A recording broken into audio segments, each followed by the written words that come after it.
going to be kicking off our series on Abraham today. So we've been doing Genesis kind of in sections. We talked about origins. We talked about rebellion.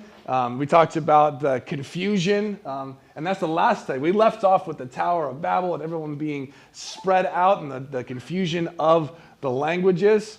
And so we're going to begin looking at the life of Abraham. So if you have a Bible with you, you can turn to Genesis chapter 11. Genesis chapter 11.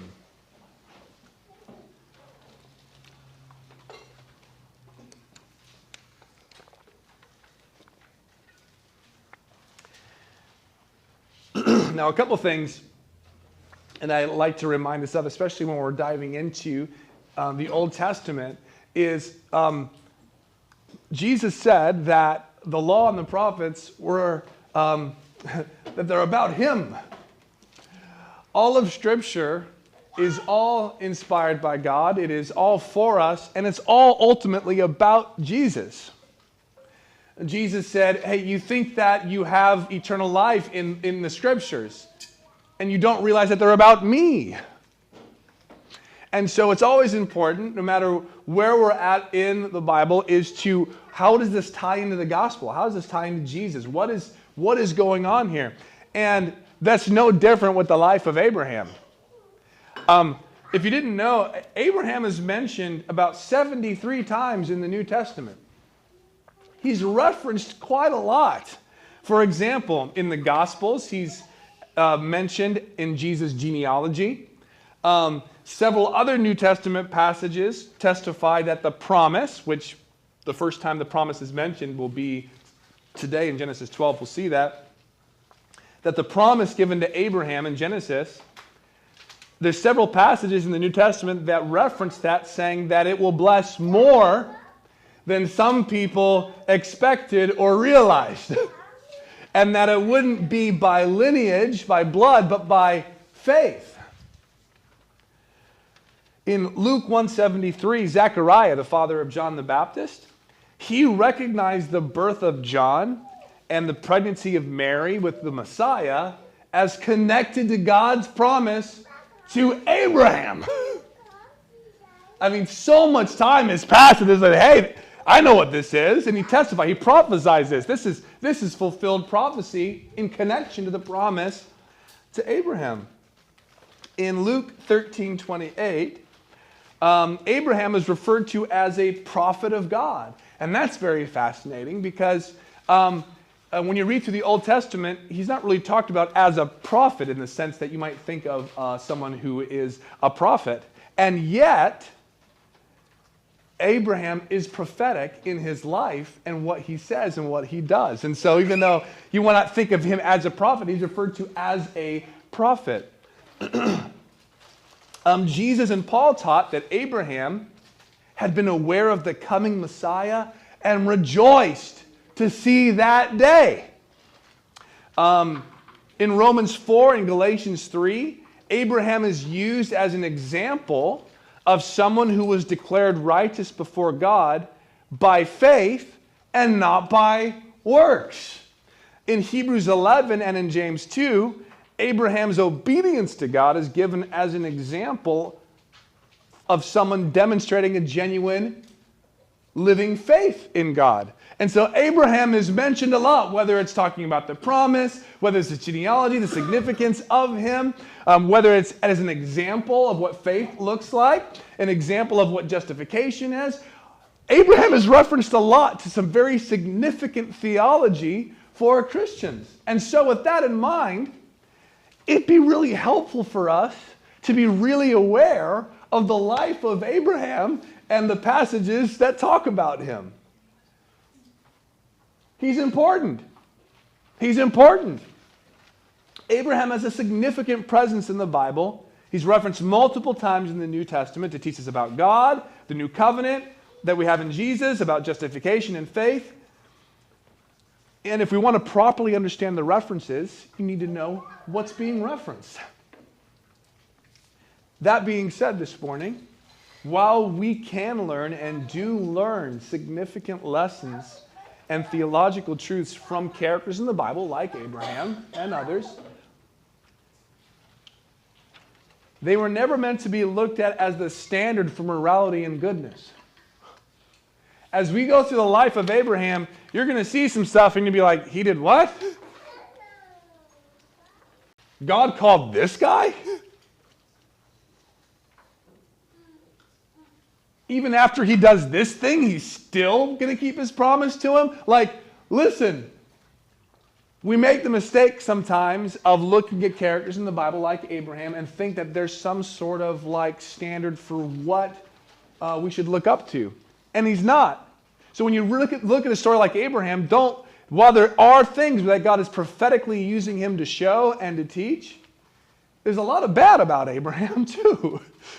And other characters in the Bible. So Abraham and those that came before him and those that came after him, they're all incredibly flawed people. All living in an incredibly flawed world. But I want to say this, before any of us pat ourselves on the back when looking at some of these Bible characters and say, I would never do what they did. I mean, they're nuts. Which might be true, but don't forget about our own flaws. It's really easy for us to stand in our box over here and be like, well, back then, and I wouldn't have done, you don't know that, you don't actually know in that scenario what you would have been doing, okay? Like, let's start there. But we got our own baggage. We got our own flaws. And we still live in a flawed world. And so all because our flaws in our world and the flaws that are in it are different than the ones that were in the world that Abraham was in and his flaws, it doesn't make our problems less insignificant than theirs. So I just want to encourage us in that when looking at that, when you can kind of like, oh, like, yeah, but let's not do that without realizing our flaws and our shortcomings and the things that God has been patient with us about. Also, you might also ask in a story like Abraham, why did God permit or allow this person to do this or that person to do this? And someone that he said that he called to himself doing some crazy things or this insane thing. Something else to keep in mind is not to conflate what God allows with what God finds acceptable.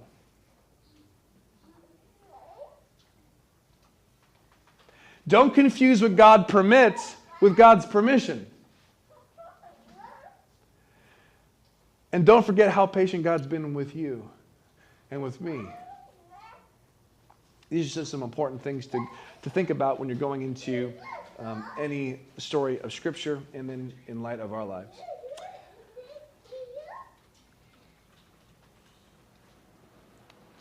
Genesis 11. I want to be honest this morning. I feel terrible. Like physically, I feel horrendous. I'm not sure all what I have going on, but it's been kind of dragging on a bit. And so I'm excited to preach this morning, and I hope that I'm clear this morning, but I don't necessarily, if I say anything extra weird, it might be because I can't think very clearly. So I am trying to speak clearly this morning and have some weird things with that. So bear with me and pray with me on that if you will. I'd appreciate that. Genesis 11, verse 10. These are the generations of Shem. When Shem was 100 years old, he fathered Arphaxad. I feel like... Family name? I'm sure. But they always are. Bless you. Verse 11. And Shem lived after he fathered Arphaxad 500 years and had other sons and daughters. And when Arphaxad had lived 35 years, he fathered... I was like, you say one. Shelah. He was tired of being called... He's like, I'm not naming my kid that complicated of a name. I just Shelah. And then Arphaxad lived after he fathered Shelah 403 years and had other sons and daughters. And when Shelah had lived 30 years, he fathered Eber. And man, they keep making the name simpler. This is good. You know, I started hearing like this. There's going to be a Joe in here somewhere at this rate. You know, no. Shelah lived after he fathered Eber 403 years and had other sons and daughters. When Eber had lived 34 years, he fathered Peleg, and Eber lived, and after he fathered Peleg for 30 years and had other sons and daughters. You get the idea here. After the Tower of Babel, people are having kids and generations are passing. Okay, this is going on here. And then Peleg had lived 30 years and he fathered Reu, and Peleg lived after he fathered Reu 209 years and had other sons and daughters. And when Reu had lived 32 years, he fathered Serug, and Reu lived after he fathered Serug 207 years and had other sons and daughters. And when Serug had lived 30 years, he fathered Nahor, and Serug lived after he fathered Nahor 200 years and had other sons and daughters. When Nahor lived 29 years, he fathered Terah. Oh wait, this is not, now we're starting. Whoa, hang on. Maybe we recognize these. Maybe you might not know about Reu and Peleg, but Terah might ring a bell here soon. I said that, and I don't know what verse I'm in. 20. Okay, and then Nahor, his father Terah, and Nahor lived, and after he fathered Terah, 119 years, and had other sons and daughters. And Terah had lived 70 years. He fathered Abram, Nahor, and Haran. All right, so Abram, Nahor, and Haran. Finally, we're catching up to the story here. Abram, that kind of sounds like Abraham. Well, that's because his name's going to get changed later, but for now, he's introduced as Abram. Verse 27. Now, these are the generations of Terah. Terah fathered Abram, Nahor, and Haran fathered Lot. Now, that's another familiar name, okay? Haran died in the presence of his father Terah in the land of his kindred in Ur of the Chaldeans. And Abram and Nahor took wives. The name of Abram's wife was Sarai, and the name of Nahor's wife Milcah, the daughter of Haran, the father of Milcah and Iscah. Now Sarai was barren. She had no child. This is a key piece in the story. We don't even wait till we get into the narrative. In the genealogies, it wants to point out, by the way, Abram's wife was barren. She had no child. Now, I want you to think for a moment. There's one sense in which a couple who, in our context, a couple who desperately wants to have a child and can't seem to get pregnant is a very burdensome thing. It's a really hard and difficult emotional thing, and to wonder, man, can we ever have children? In their culture, it's even more so that to not have any kids is really to be a failure in many regards. What? To have no one to come after you. It's just man, our line ends. What does this mean? And also, it's just to not have kids is also a part of your survival of who's going to take care of who and how is this going to work out. So it's times 10 the amount of emotions and thoughts and devastation and even the judgment on what people would look at you to not have a child. So this is a significant piece of the story that they don't have any children of their own.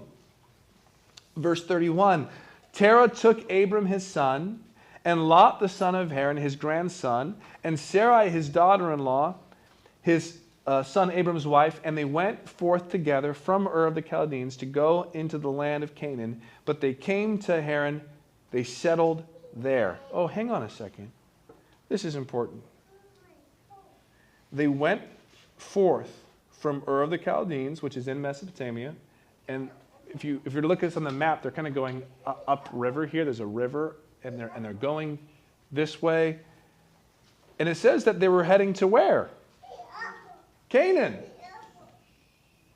And then they came to Haran, and they settled there.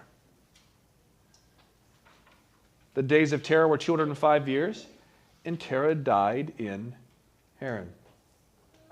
So we know that they were on their way to Canaan, and it's interesting. So where Haran is, it's the last point of entry. It's at the very edge of the river and of Mesopotamia, and this would be the last port before going out on a journey out of Mesopotamia. Or if you're coming in, this would be a port of entry. This is where it makes sense that they went there. They went there to leave. They're going there to go to Canaan, and this makes sense. They could have left Ur and just left the river and gone straight into the wilderness or straight towards Canaan. but it would be like the most illogical way of doing things. You would get what you need, you'd go along the river and then go and cut towards Canaan. So this is what they're planning to do. They're planning to go to Canaan. Chapter 12, verse 1.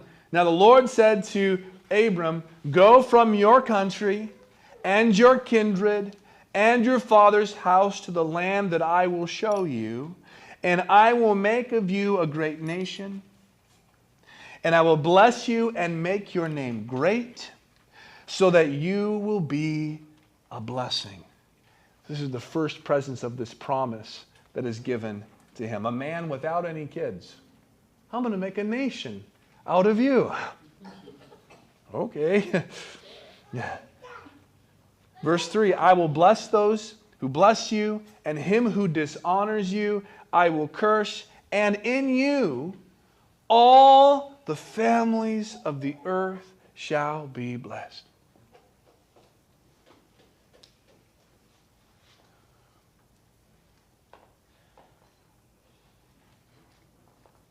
So Abram went, as the Lord had told him. And Lot went with him. Abram was 75 years old when he departed from Haran. And Abram took Sarai, his wife, and Lot, his brother's son, and all their possessions that they had gathered, and the people that they had acquired in Haran. And they sent out to go to the land of Canaan. When they came to the land of Canaan, Abram passed through the land to the place at Shechem, to the oak of Moreh. At that time, the Canaanites were in the land. We'll pause there one sec. So I want you to get this picture here. So don't just think like this little family, like house on the prairie image of getting in their wagon and going. This is a large group of people, right? This is possessions, animals, people, servants. They're all like, this is a whole, like, Abram's not poor.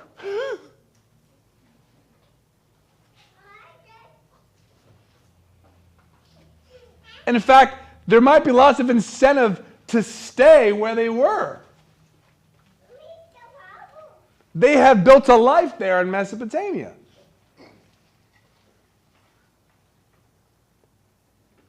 But there's one thing that they don't have. They don't have a child.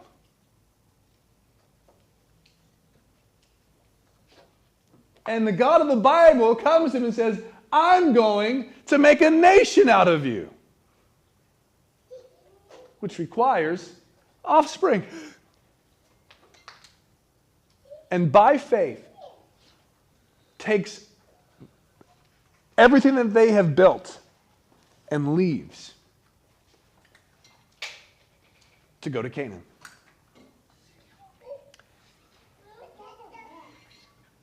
Verse 7, and the Lord appeared to Abram and said to your offspring, I will give this land. So he built there an altar to the Lord, who had appeared to him. From there he moved to the hill country on the east of Bethel and pitched his tent with Bethel on the west and Ai on the east. And there he built an altar to the Lord and called upon the name of the Lord. He called upon the name of Yahweh. And Abram journeyed on, still going toward the Negeb. All right. These are the only verses in Genesis we're going to look at today. I want us to fill in some gaps here, which is really interesting. So, in the book of Acts, Stephen is preaching a sermon and gives us some insight that Genesis doesn't tell us. And this is very fascinating. Stephen says this in Acts 7. He said, brothers and fathers, hear me. The God of glory appeared to our father, Abraham, when he was in Mesopotamia before he lived in Haran.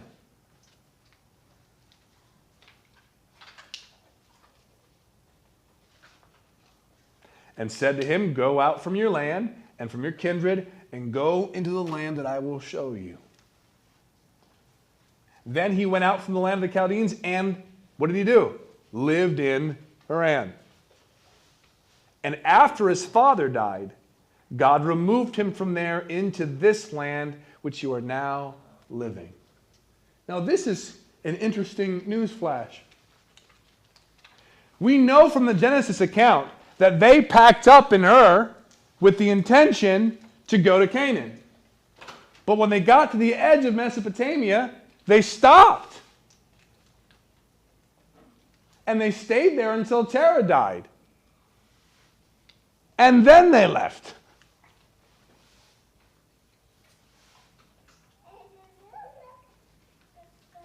God appeared to Abraham before they lived in Haran and didn't leave until Terah died.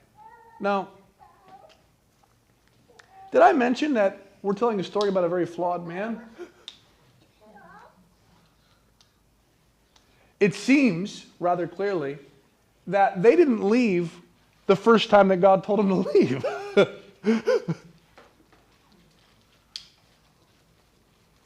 So while Abram seems to have this simple faith, he does seem to have a delayed faith. And let's be fair. Maybe they get there and his father has really poor health and they decide to stay and wait till he dies before they move on, and he couldn't make the journey, whatever you might think. But it doesn't seem that God says, all right, move to Canaan, and unless there's any reason why anything comes up or delays you from doing that. It doesn't seem to be in the narrative there at all. In fact, what it reminds me of is Luke chapter 9, where some people come along the side of the road with Jesus and they say, I will follow you wherever you go, Jesus. And Jesus said to him, foxes have holes and birds of the air have nests, but the Son of Man has nowhere to lay his head. To another he said, follow me, but he said, Lord, let me first go and bury my father. And Jesus said to him, leave the dead to bury their own dead. But as for you, go and proclaim the kingdom of God. Once again, cultural context with this. This man isn't necessarily saying that his dad had just died and they're about to have the funeral and they're about to bury him in the ground, so can I do that before I leave? It's saying, hey, can we wait until my dad dies so then I can be there for the funeral and then I'll come follow you? Like, this is what the man is implying and saying here. And so it's interesting that you see this kind of happens with Abram. Their whole family packs up to go to Canaan and they're going along and then they stop, wait for his dad to die, and then they go. You see a delay in Abram's faith. You see a delay in what he was called to do. And once again, it might be easy to be like, oh man, Abram should have just went into the land. Listen, how many times have we run into this in our own lives? Where it's been really clear what God has called us to give up. It's been really clear what God has called us to move into. It's been really clear what life he has for us to live. And we start heading that direction and go, yeah, but let me do this first. Let me try this first. Let me experiment with this first. This is comfortable. This is home. This is where I've lived. Let me build up my wealth here. Let me do this thing here.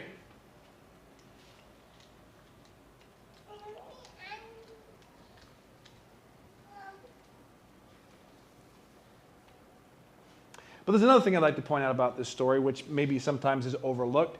I want you to understand who Abram and his family was that God calls to. In Joshua 24, Joshua said to all the people, thus says the Lord, the God of Israel, long ago your fathers lived beyond the Euphrates. Terah, the father of Abraham and of Nahor. And they were really awesome and loved God. No, it actually says, and they served other gods.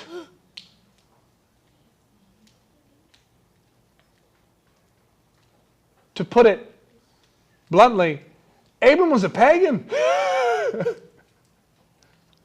Him and his dad and the whole family, him and his brothers and his nephew, they were worshiping false gods. They were worshiping the gods of Mesopotamia. Then I took your father Abraham from beyond the river and led him through all the land of Canaan and made his offspring many. He goes on to say, once again, he says this, fear the Lord, serve him in sincerity and in faithfulness. Put away the gods that your father served.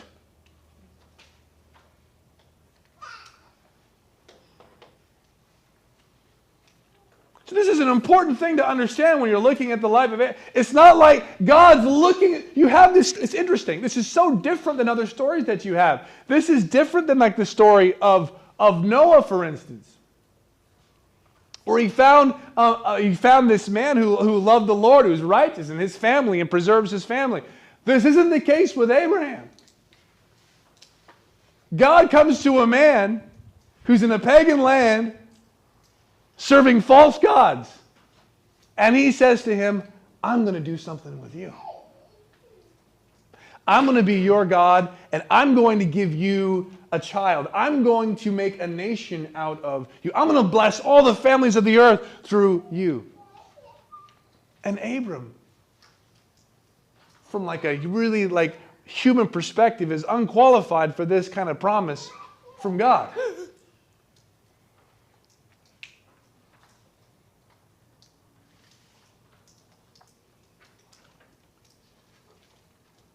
See, Abram wasn't just being called into a land that he didn't know. He was being called away by Yahweh, away from the idols and false gods that he had worshipped. And culturally at the time, a lot of times, gods would be attached to the land and to different things. And so, yes, they also had some graven images as well, but primarily it's like, oh, our God of this field over here, and this God over here that we have for this and that. And so to leave the land was to leave those gods behind. So it wasn't just a matter of leaving the comfort of what you had built, leaving familiarity. Wow. Thank you. It was also about leaving all those gods behind that you had in that land. And think about all that Abraham had in his wealth and that they built up, and maybe some they had given credit to false gods for that. There's one thing those gods couldn't do for him. They couldn't give his wife a child. So a flawed man worshiping false gods is called out from Yahweh to leave those gods, to leave that land, leave what you're familiar with, and promises he's going to give him something that those false gods couldn't give him.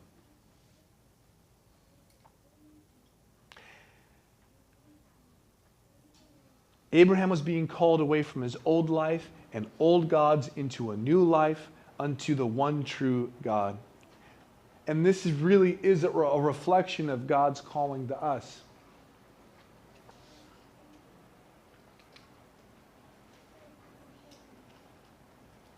I think of Colossians 3, where it says to the believers, put to death, therefore, what is earthly in you, sexual immorality, impurity, passion, evil desire, covetousness, which is idolatry. On account of these, the wrath of God is coming. In these you too once walked, when you were living in them. But now you must put them all away. Anger, wrath, malice, slander, and obscene talk from your mouth. Do not lie to one another, seeing that you've put off the old self with its practices, and have put on the new self, which is being renewed in knowledge after the image of its Creator. Our calling to follow Jesus is a call to leave everything else behind. The gods that we used to worship, the things that we used to serve, the things that we used to be enslaved to, the things that we used to honor and give respect to that didn't deserve that honor and respect. We're called to leave that land, to leave those idols and those false gods behind, and instead be renewed into the new self. Galatians 4 says, formerly when you did not know God, Abram didn't know God, he knew all the other gods, didn't know this new one, did not know God, you were enslaved to those that by nature are not gods. But now that you've come to know God, or rather to be known by God, how can you turn back again to the weak and worthless elementary principles of the world, whose slaves you want to be once more?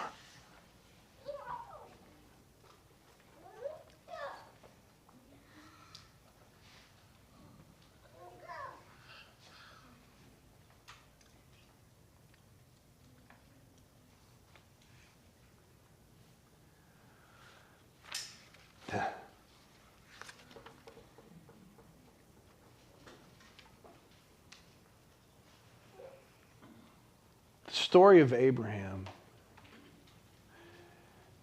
shows us out the gate from his calling that he doesn't deserve it. And our calling to salvation is undeserved. That the God of the universe reached out to us when he wasn't even on our mind.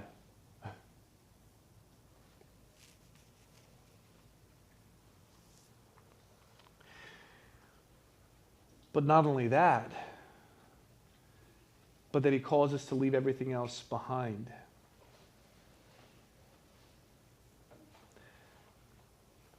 There's this excellent quote. Man, it might be up. This might be one of my favorite quotes from Timothy Keller. He said, "Whatever is required besides Jesus to make you happy or worthy, that will be your slave master."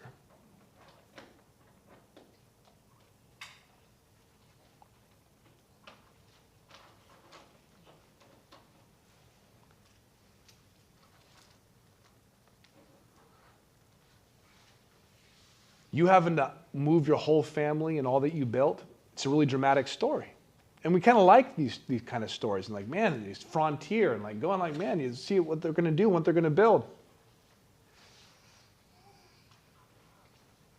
But as Christians, there's also this calling and this adventure that we're on of like, hey, you need to leave that behind. Stop delaying in Haran. He's called you out. Give it up. Let it go. You don't need that. Because what I have for you is so much better than what any of these so-called gods could possibly offer you.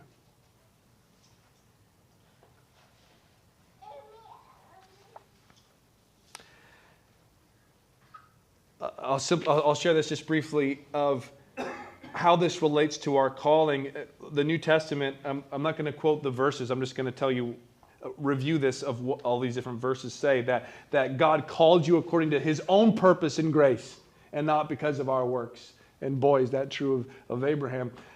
He called you out of darkness into his marvelous light. He called you into a sacred relationship with Jesus. He called you to love him and to experience his working all things together for good. He called you into a new life. He called you into a true hope. And he called you into a future glory.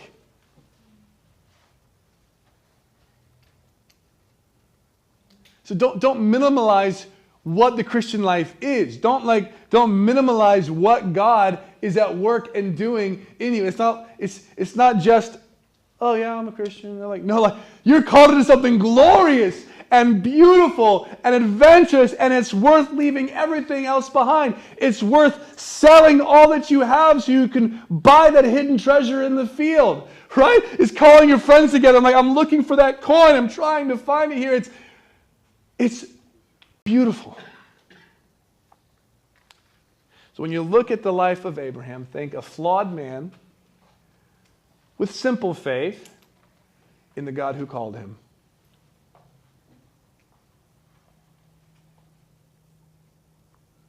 One last note I want to share with you guys as kind of an introduction really to this series. Hebrews 11:8. There's another reference to Abraham. Yeah, man, I love this. Hebrews 11:8. By faith, Abraham obeyed when he was called to go out to a place that he was to receive as an inheritance. And he went out, ready for this next line? This is fantastic. And he went out not knowing where he was going.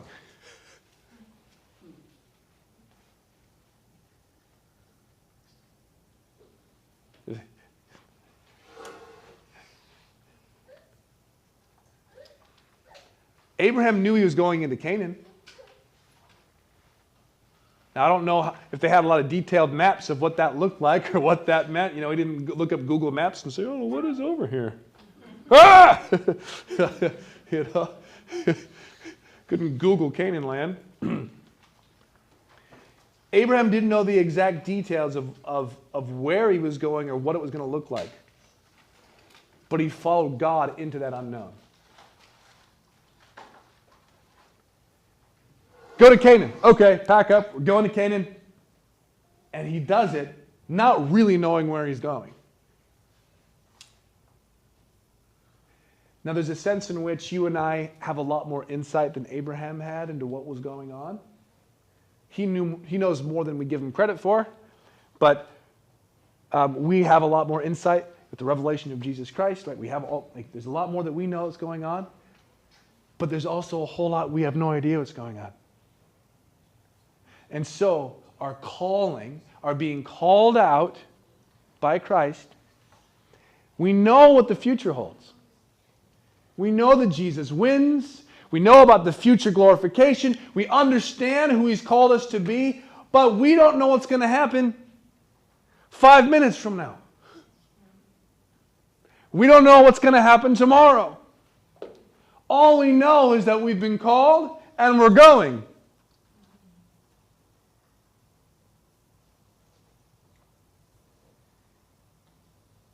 And so,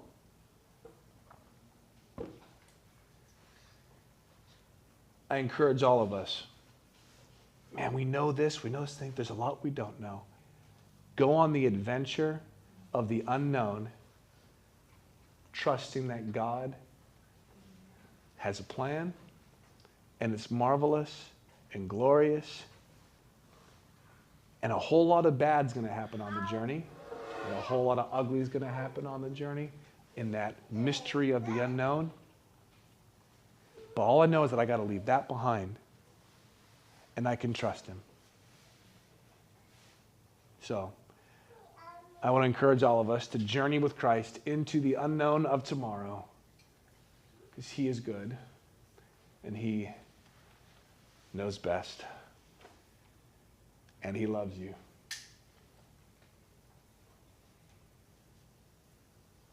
And his burden is light. So you choose. Do you want to have a master who loves you and supplies your every deepest need and walks with you? Or do you want a slave master?